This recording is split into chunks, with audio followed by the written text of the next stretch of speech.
जिले में किस तरीके से आतंकियों को धर दबोचा गया उसकी बात करेंगे। बारामूला जिले के सोपोर इलाके में चेकिंग के दौरान 2 आतंकी पकड़े गए हैं। सोपोर पुलिस 32 आरआर राइफल्स और सीआरपीएफ समेत सुरक्षा बलों के ज्वाइंट चेकिंग में यारबुग नाके पर आतंकी पुलिस के हत्थे चढ़े। इनके पास से हथियार और विस्फोटक भी बरामद किए गए हैं। गिरफ्तार किए गए आतंकियों की पहचान राशिद अहमद भट्ट और साजिद इस्माइल हारून निवासी अरवानी अनंतनाग के तौर पर हुई है। उनके पास से एक पिस्तौल, 5 जिंदा round 9 mm pistol, 2 hand grenade और काफी नगद बरामद किया गया है। इससे पहले भी बांदीपोरा में ऑपरेशन के दौरान एक आतंकी को गिरफ्तार किया गया था, जिसके पास से हथियार और गोला बारूद भी बरामद किए गए थे।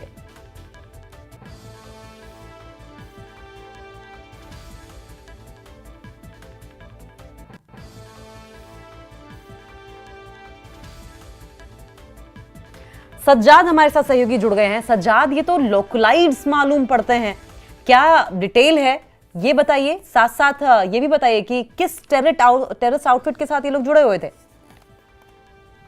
जी, पुलिस इस बात की तहकीकात कर रही है कि चूंकि ये अनंतनाग से हैं और रफियाबाद में पकड़े गए हैं, ये भी जानने की कोशिश कर रही है कि अनंतनाग से रफियाबाद इतना दूर ये किस लिए आए हैं। कोई आतंकी कार्रवाई तो नहीं करनी थी इनको। एक नाके के दौरान जब पुलिस और आर्मी ने नाका लगाया था, नाके पर इनको पकड़ा गया है। रूटीन नाका था और नाके पे पकड़ा गया है, पुलिस ने ये बताया है। और इनके कब्जे से जो पिस्टल है, कैश है और गोलियां हैं वो बरामद हुई हैं और कुछ कागजात भी बरामद हुए हैं, जिसकी तहकीकात पुलिस कर रही है। जैसा कि आपने बताया कि 2 ग्रेनेड्स भी इसमें शामिल हैं और इनकी आइडेंटिफिकेशन राशिद अहमद भट्ट और मोहम्मद सज्जाद इस्माइल के तौर पर हुई है और ये अनंतनाग के रहने वाले। पुलिस इस बात की तहकीकात कर रही है कि ये अनंतनाग से रफियाबाद किस लिए आए थे और क्या मंशा थी इस चीज का, कोई आतंकी कार्रवाई इनको करनी थी, उस बात की पुलिस तहकीकात कर रही है। जी ठीक है सज्जाद, आप नजर बनाए रखें, आगे भी इस पर आपसे अपडेट लेते रहेंगे।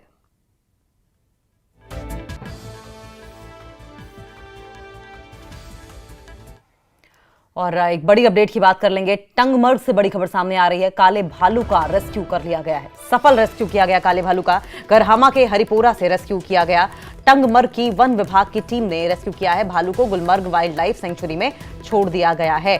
तो बड़ी अपडेट सामने आ रही है। टंगमर्ग से बड़ी खबर, काले भालू का सफल रेस्क्यू किया गया। करहामा के हरिपोरा से रेस्क्यू किया गया।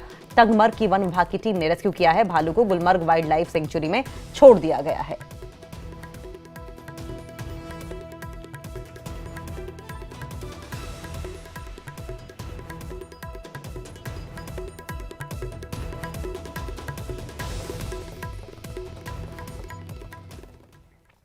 बडगांव पुलिस ने एनडीपीएस अधिनियम के तहत 1.28 करोड़ की संपत्ति कुर्की है।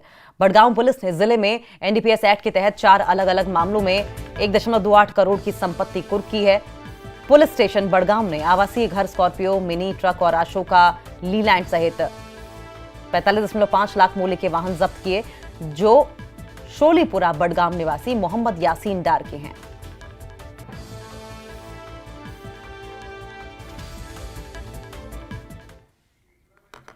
और लेह पुलिस ने विशेष इनपुट के आधार पर एक महत्वपूर्ण अभियान के फ्यांग टीसीपी पर 12 गौजातीय बछड़ों को रोका और बचाया। जानवरों को 2 बोलेरो में ले जाया जा रहा था, जिनकी पंजीकरण संख्या JK 15A 3153 और JK 15B 1923 थी और वे श्रीनगर की ओर जा रहे थे। लेह के SHO इंस्पेक्टर रिगजन गुरमत के नेतृत्व में अभियान तेजी के साथ चलाया गया और कानून की संबंधित धाराओं के तहत पुलिस स्टेशन लेह में FIR दर्ज की गई। परिवहन में शामिल आरोपी को गिरफ्तार कर लिया गया है और आगे की जांच जारी है। बचाए गए गौजातीय बछड़ों को उचित देखभाल और पुनर्वास के लिए पशुपालन विभाग को सौंप दिया गया है। लेह पुलिस जानवरों के कल्याण को सुनिश्चित करने की क्षेत्र में अवैध गतिविधियों को रोकने के लिए कानून को लागू करने के लिए प्रतिबद्ध है।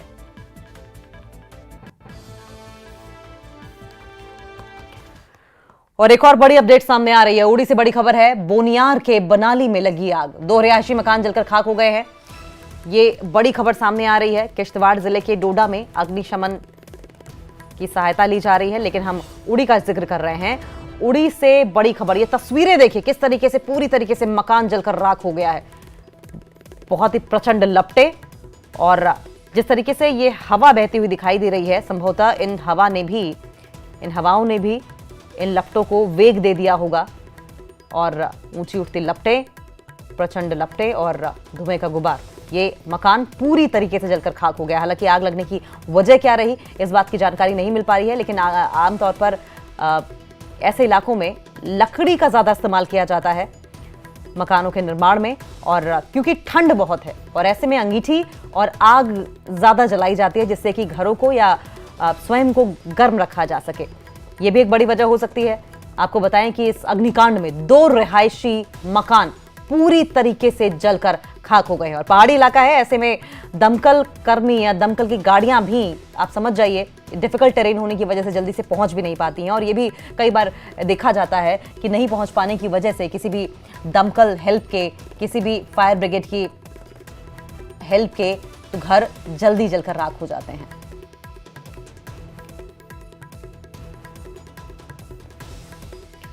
किश्तवाड़ जिले के डोडा में अग्निशमन के सहायक निदेशक अमित शगुत्रा ने देसा वन क्षेत्र में हाल ही में आग लगने की घटना की सूचना दी है। उनकी टीम यांत्रिकी सहायता के साथ आग बुझाने के लिए काम कर रही है। अमित शगुत्रा ने जंगल की आग से निपटने में आने वाली चुनौतियों पर प्रकाश डाला, खासतौर पर आग के दूर दराज इलाकों में होने की वजह से जो निकटतम सड़क से कई मीटर दूर हो सकता है, जिससे कि मशीनरी का घटनास्थल तक पहुंचना मुश्किल हो जाता है। इन चुनौतियों के बावजूद अग्निशमन विभाग आग की घटनाओं का जवाब देने में सक्रिय रहा है और जिले में 6 अग्निशमन केंद्र चालू हैं। दरअसल उन्हें डोडा जिले में आग की घटनाओं के बारे में 100 से ज्यादा कॉल प्राप्त हुई थी। स्थिति गंभीर है क्योंकि पिछले 15 दिनों से कई वन क्षेत्र आग की चपेट में है। अग्निशमन विभाग स्थिति को नियंत्रण में लाने के लिए अथक प्रयास कर रहा है। देखिए, ये जो फायर है, ये हमें अभी फायर कॉल आई है। ये देसा रोड पे फॉरेस्ट फायर है। 500 फुट की हाइट पे ये यहाँ पे फॉरेस्ट फायर लगी है। मैं अलॉन्ग विद मेरी टीम मेरे साथ है। तो फायर इंसिडेंट काफी ज्यादा हो रहे हैं। आपने देखा होगा कि रिसेंटली ड्राई स्पेल चल रहा है, तो इसकी वजह से आग का सीजन है ये, तो आग बहुत ज्यादा लग रही है। हम जब भी हमें कभी कॉल आती है फायर स्टेशन पे, तो हम इमीडिएटली टर्न आउट निकालते हैं। थोड़े से चैलेंजेस होते हैं, जैसे कि आग जो है ये काफी ज्यादा रोड के ऊपर होती है, तो हमारे लिए काफी ज्यादा चैलेंजेस रहते हैं, फिर भी हम कंट्रोल कर लेते हैं। इस बार तो रिकॉर्ड ही टूट गया है क्योंकि 100 से ज्यादा फायर कॉल्स हमने अटेंड कर ली हैं फॉरेस्ट फायर। तो मुश्किल भी होती है काफी क्योंकि ये रोड से काफी ज्यादा ऊपर होता है, तो फायर एंड इमरजेंसी की टीम जो है वो तो रेडी रहती है। तो ड्राई स्पेल की वजह से ज्यादा आगे लग रही है। और मोटर वाहन विभाग डोडा ने यातायात पुलिस और स्थानीय पुलिस विभाग के सहयोग से आरटीओ डोडा राजेश गुप्ता की देखरेख में डोडा शहर में व्यापक जांच अभियान चलाया। अभियान का मुख्य उद्देश्य यातायात नियमों और सुरक्षा मानदंडों के अनुपालन को सुनिश्चित करने के लिए ई रिक्शा और अन्य वाणिज्यिक वाहनों के संचालन की निगरानी और विनियमन करना है। जो है एक कंटिन्यूस ड्राइव्स है जिसमें डिप्टी कमिश्नर डोडा ने इसमें स्ट्रिक्टली इसमें हिदायतें दी हैं कि डिकंजेशन होनी चाहिए।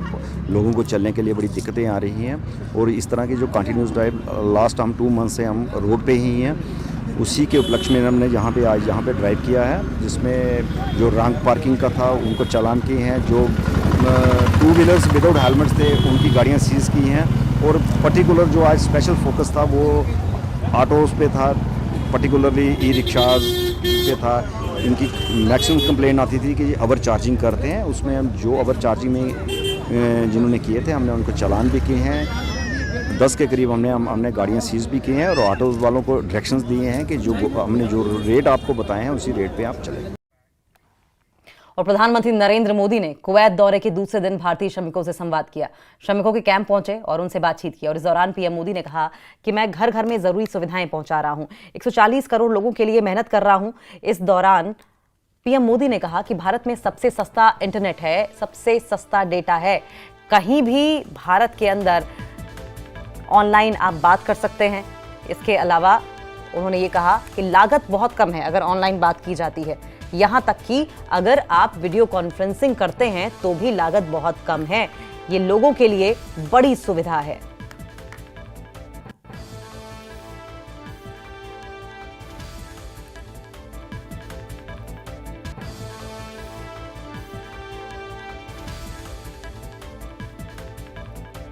परिवार के लिए करते हैं कि नहीं करते हैं? जी सर। करते हैं ना? जी सर। आपके परिवार में कितने मेंबर हैं? हाँ, 5, 7, 10 बराबर? जी सर। तो आप 5 घंटे, 6 घंटे, 7 घंटे काम करोगे तो चलेगा। मैं भी मेरे परिवार के लिए काम करता हूं। मेरे परिवार में 140 करोड़ लोग हैं, तो मुझे जरा ज्यादा काम करना पड़ता है। और बीजेपी के महासचिव तरुण चुग ने पीएम मोदी के विदेश दौरे के जरिए विपक्ष पर निशाना साधा। उन्होंने कहा कि एक तरफ पीएम मोदी विश्व में भारत का प्रचार कर रहे हैं और विदेश की धरती पर भारत की चमक और धमक बढ़ा रहे हैं, दूसरी ओर कांग्रेस पार्टी के नेता देश को बदनाम करने का घिनौना प्रयास कर रहे हैं। ऐसे समय में जब प्रधानमंत्री श्री नरेंद्र मोदी जी विदेश की धरती पर जाकर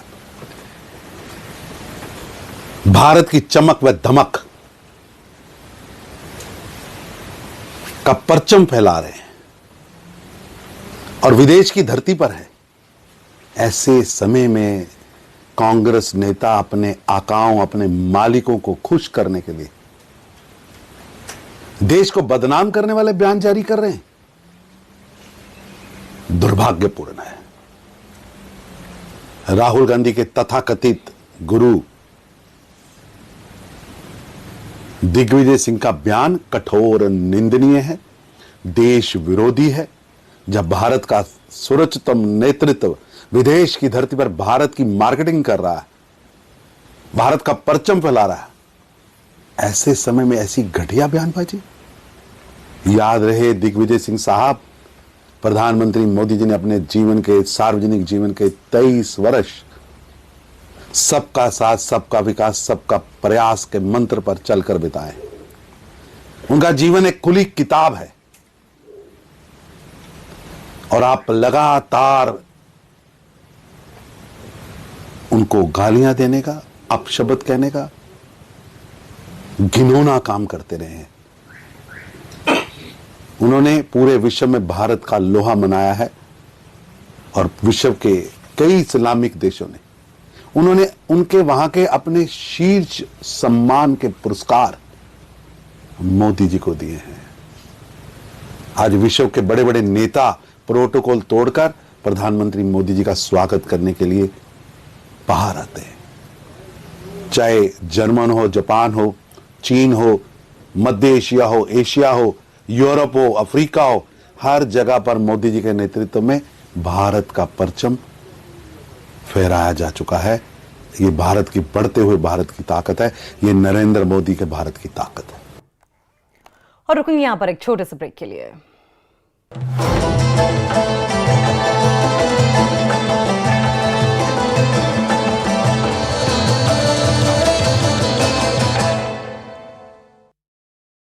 आपके डेली हरियाणा सरकार ने 24 फसलें एमएसपी पर खरीदने के लिए अधिसूचना जारी कर दी। कृषि विभाग द्वारा अधिसूचना की गई जारी। 14 फसलें पहले से एमएसपी पर खरीदी जा रही थी। पंजाब के मोहाली में 5 मंजिला इमारत गिरी, मलबे में दबने से एक शख्स की मौत। मलबे से निकाली गई लड़की ने भी तोड़ा दम।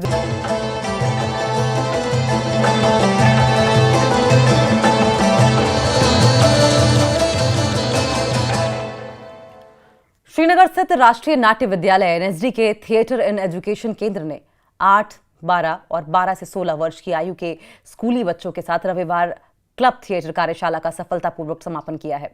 कार्यशाला का मकसद बच्चों को रंगमंच के अभ्यास के माध्यम से शिक्षित करना था। कार्यशाला के समापन पर 2 नाटक, किस्सा काले पहाड़ का और वाई वॉफ पेश किए गए, जिसमें भाग लेने वाले बच्चों ने टैगोर हॉल श्रीनगर में खचाखच भरे दर्शकों के सामने तैयार किया और प्रस्तुत किया। डाइस सेंटर की तरफ से जो वर्कशॉप्स मुनक्कद होते हैं, ये सारे मोस्टली बच्चों के लिए होते हैं।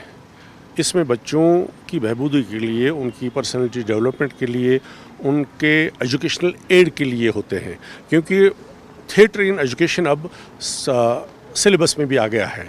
क्योंकि हम थिएटर के ज़रिए, थिएटर के माध्यम से इनको पढ़ाना चाहते हैं। जो चीज़ ये ऐसे किताब से नहीं पढ़ते हैं तो वो थिएटर के ज़रिए ये सीख लेते हैं। तो लेकिन इसका एक एलिमेंट है नाटक। ये बच्चों ने खुद ही बनाया था, हमारे मेंटर्स के साथ मिलके खुद ही प्रेजेंट किया, खुद ही सब उन्होंने कंसीव किया था वर्कशॉप के दौरान। चाहते हैं कि एक्टर ही बने, हम चाहते हैं कि ये जो भी बने अपने प्रोफेशन में, चाहे ये डॉक्टर बने, इंजीनियर बने, बिजनेसमैन बने, टीचर बने, और वो बहुत ही अच्छे प्रोफेशनल्स बने। और अगर एक्टर ही बनना है तो औरों से बेटर एक्टर भी बने। एक्चुअली बच्चे खुद डिसीजन लेना सीख जाता है इसमें, कि बच्चे कौन सा सही है कौन सा गलत है, इसका थोड़ा फ़र्क समझ जाना ये बच्चों के लिए बहुत हेल्पफुल है। आगे भी बच्चे इसको लेकर के अगर काम करें तो बहुत अच्छा रहता है बच्चों के लिए।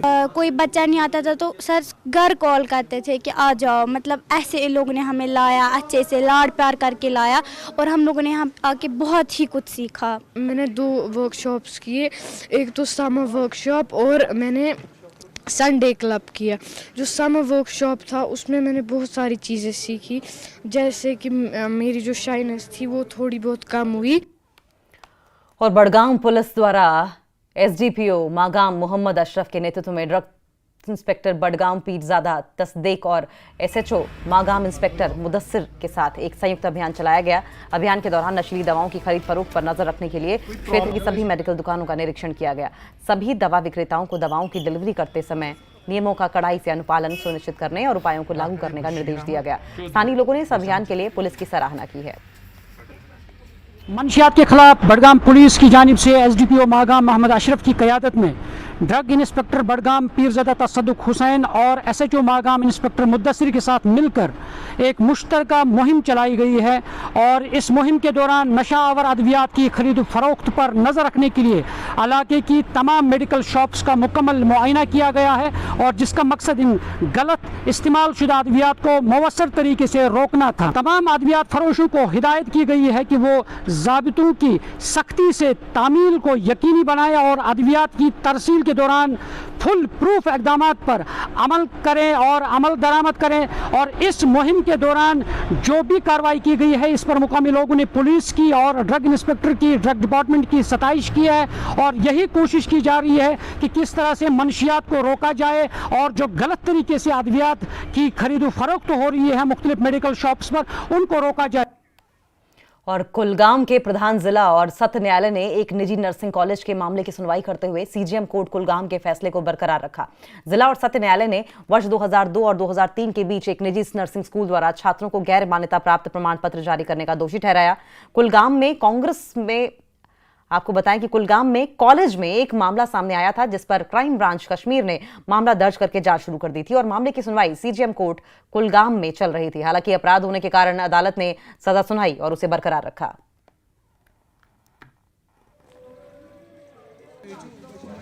ये एक निजी नर्सिंग कॉलेज यहाँ पे चल रहा था। उस नर्सिंग कॉलेज की रजिस्ट्रेशन नहीं होने की वजह से 1 साल के बाद जब वो ट्रेनिंग करके चले गए बच्चे वहाँ से, तो बच्चों ने अप्लाई किया गवर्नमेंट जॉब के लिए। तो वहाँ पे पता चला उनको कि ये जो उनके पास डिग्रियाँ हैं उस कॉलेज की वो रिकॉग्नाइज्ड नहीं है। तो they filed complaint in crime branch Kashmir and investigation after doing preliminary inquiry in the matter, the investigation was taken up and finally it culminated in the charge sheet which was pending before Chief Judicial Magistrate Kulgam for a period of almost 15 years. And in January 2020 the 2 accused, a lady who was running the this college and a person who was acting as a director of the college, were convicted by the Chief Judicial Magistrate Kulgam under section 420, 468, 471 RPC. और पुलवामा में बिजली विभाग की workshop में 4 दिन बाद दोबारा काम शुरू हो गया है। कुछ दिन पहले पीडीडी पुलवामा की वर्कशॉप भीषण आग में जलकर खाक हो गई थी। बिजली विभाग के अधिकारियों के प्रयास से पहला रिसीविंग स्टेशन चालू हो गया और अब वर्कशॉप में भी काम शुरू हो गया है।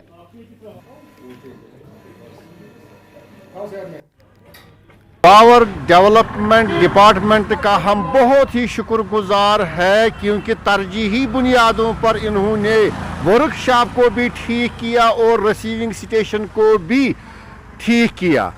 तो लोगों को सहूलियात बहम रखने में एक अच्छा खासा कारनामा अंजाम दिया इन्होंने। कम से कम 13 ट्रांसफार्मर हमारे जो उस वक्त बिल्कुल रेडी थे, रेडी टू डिस्पैच, जो हमने डिफरेंट साइट्स पर भेजने थे और पावर स्टोर करनी थी।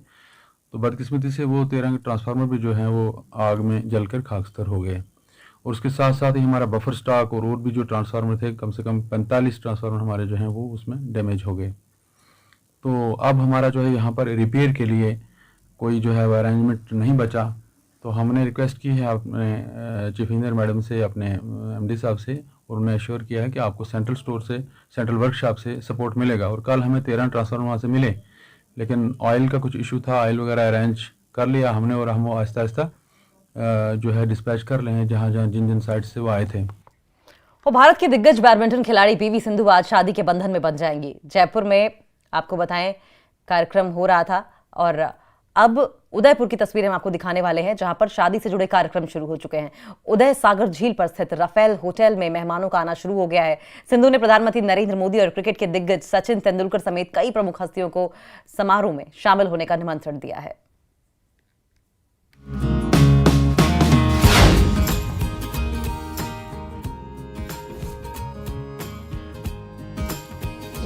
शादी के बंधन में बंधने वाली है पीवी सिंधु।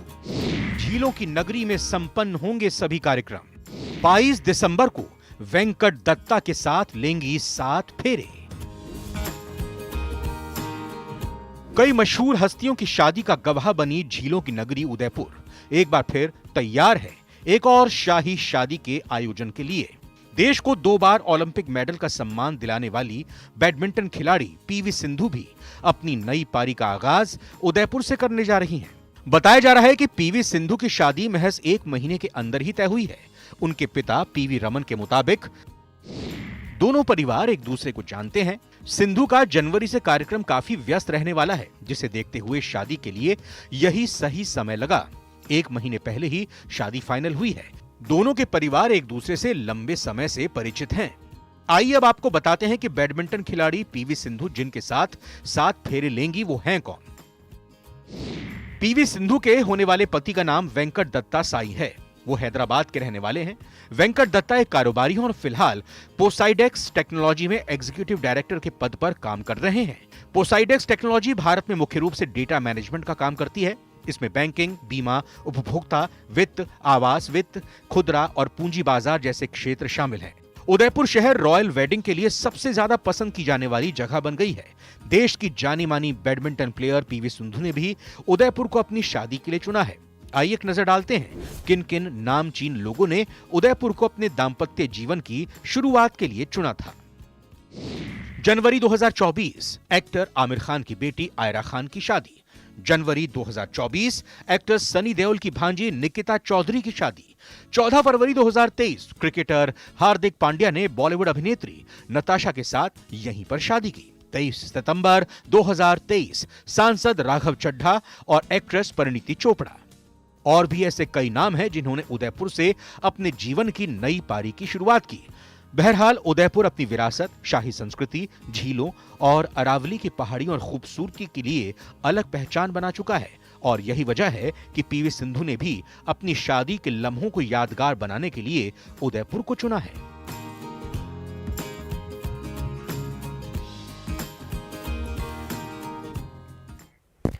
और इसी के साथ इस बुलेटिन में फिलहाल इतना ही। नमस्कार।